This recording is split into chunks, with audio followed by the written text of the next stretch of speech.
Bon, bref, qui prend du LSD, quoi. Dans les années 60. There is a mountain, à l'instant. Il aurait mieux fait de faire des ronds dans l'eau, ça lui aurait fait moins de mal à la santé. Il a quand même écrit de très belles chansons. Des ronds dans l'eau, c'est la maison d'édition qui nous propose cette belle bande dessinée. Vous avez vu le sens de la transition que j'ai, incroyable. Un roman graphique dense et dynamique que nous propose Michel Standjowski. Donc voilà, ça c'est un nom qui est pas facile à écrire et pas facile à prononcer, mais Michel, on va l'appeler comme ça, nous propose un livre très très personnel puisque c'est une exploration des relations familiales et politiques d'un personnage, un personnage fabuleux, absolument gargantuesque et extravagant, qui s'appelle Antonio. Et Antonio n'est autre que son grand-père, à Michel Standjowski. Donc les aventures d'Antonio, elles vont commencer en 1894 à Naples, puisque c'est là-bas qu'Antonio Cafiero a très tôt manifesté un goût marqué pour les histoires, qu'elles soient réelles ou imaginaires.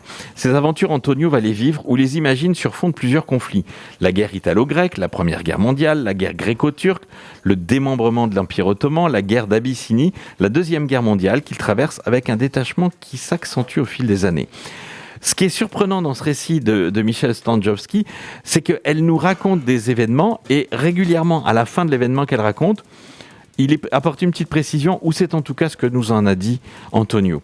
C'est-à-dire que la vérité ou la fiction, on a du mal à savoir exactement où elle s'arrête, où elle commence. Il y a des événements qui se sont avérés réels dans la famille, donc le voyage en Turquie, le sultan qui vraiment, le dernier sultan qui avait pris pour affection le père d'Antonio et lui confiait tout un tas de dorures, de travail d'orfèvrerie à faire. Mais régulièrement, il y a des petites anecdotes qui ont été certainement enjolivées par Antonio ou en tout cas transformées au fil du temps. C'est un très beau roman graphique que nous propose Michel Standjowski aux éditions des Ronds dans l'eau, avec un graphisme tout à fait surprenant. On est sur quelque chose de très stylisé. Je ne sais pas comment vous décrire les personnages. On est sur des traits qui sont fins, sur des personnages aux grands yeux en amande. Ça donne quelque chose d'assez assez particulier à lire. C'est bourré de détails, c'est bourré d'informations. C'est une aventure à 300 à l'heure dans laquelle on va suivre cet Antonio à travers les différents endroits. C'est une comédie sur fond historique.